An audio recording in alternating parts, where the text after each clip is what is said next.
So as we continue to soar and move to higher levels of achievement, it does make it sweeter to know that we're not letting the obstacles that our children face every day stop us from being the best that we can be. And in order for us to build student achievement, we have to expose them to more things that they don't have so they can dream big. All right, boys and girls, today we're going to continue with our lesson on Pablo Picasso. We know we read about it in our open court reading, and we created a timeline of his life. Right? And being that we are a stage 5 art school, the arts are a natural, not only in this case because Picasso's an artist, to show his life accomplishments through art, which are dance, theater, visual arts, music. But in many of the stories that we read, we incorporate the arts to show what the students know. What are you doing to my walls, Picasso? I think the arts open up the world to the students. It offers them opportunities that they don't normally get in their basic program. Good, Mario, nice face.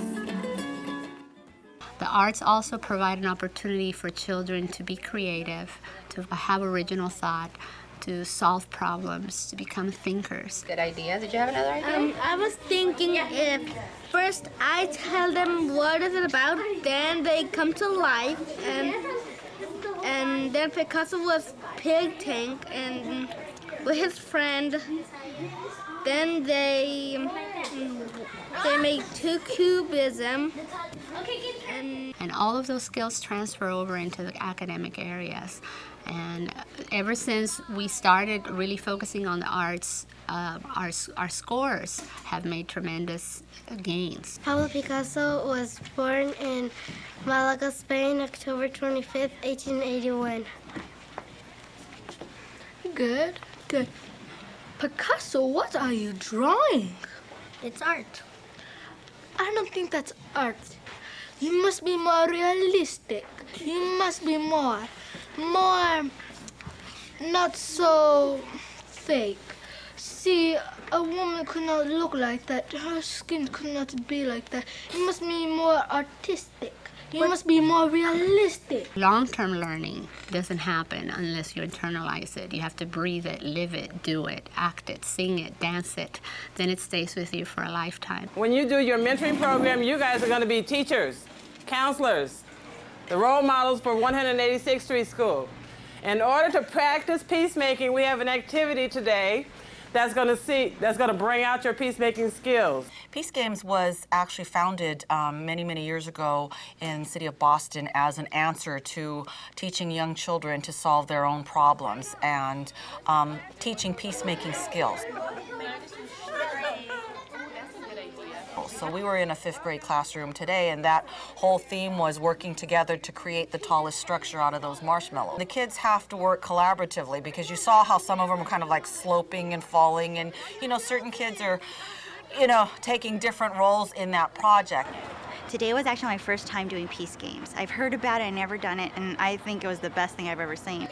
Why do I get involved in the schools? Statistics show that parents that are involved in their children's school, they actually do better academically. So the whole goal of that is just to have our kids be great peacemakers and learn to solve conflict. 17 centimeters. This one, this group one. Now, since your hands are clean, you can eat your marshmallow. To decompose means to rot, okay? Everything that's living on Earth, after it dies, will decompose. When I came to 186th Street School, 5th grade had already started the departmentalization, where 5th grade teachers, they pick a subject that they're going to teach. Then the children have an opportunity in the afternoon to switch and have each teacher. Our students are mainstreamed into those classes as well. One teacher works with science, another does drama. Fight number 3 is about to begin. I will bite my thumb at them, which is disgrace to them if they bear it. The culturally relevant, responsive education and active learning experiences, that makes a difference. It makes learning exciting, it makes it fun. Shakespeare starting at this age, and then the children excited about reading It it. is the east and Julie is the sun. Arise, far sun, and kill the envious moon, who is already sick and pale with grief, that thou her maid art far more fair than she. O Romeo, Romeo, wherefore thou, Romeo, deny thy father and refuse thy... We started that also with our 4th grade program. So now we have 4th and 5th grade doing the departmentalization for our students. Yes, this selection was so great for quotes. There was so much in there. It's going to appear on the California Standards Test anyway, yeah, so we've got to keep, and that's a great opportunity in that piece of literature to bring it out. The more times a student works with the skill, the better they remember it. Yes.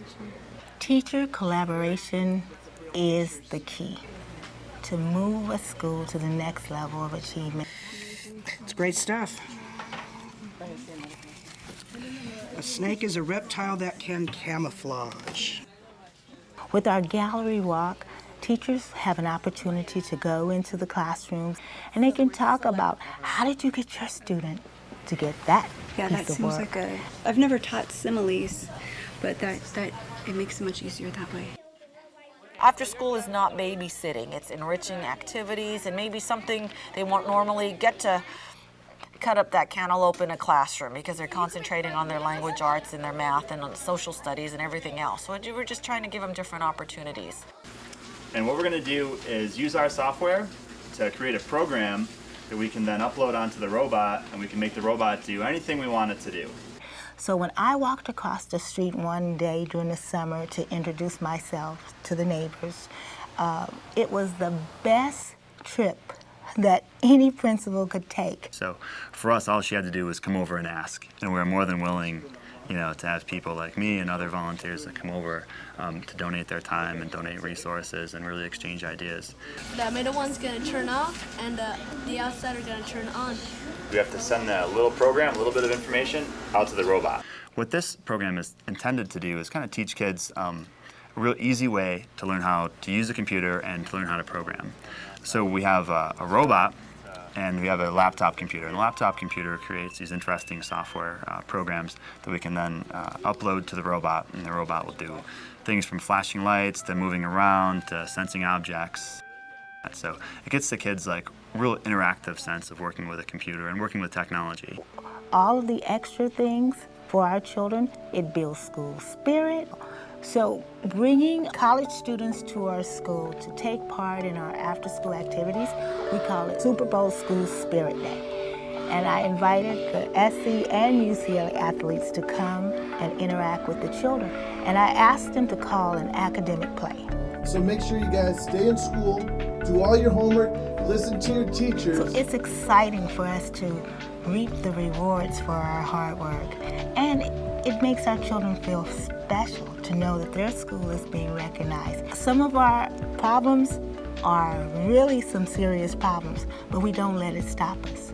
We know that we can be anything we want to be, and we are truly honored that we're being able to say that our school is a Title I achieving school. This is sweet. This is great. The sky is the limit for our school. We hope you've seen some of the examples of the best things that are happening in LA Unified. I have confidence that every school in this district can take on some of these strategies and could become one of the Title I achieving schools. That is my hope for everyone.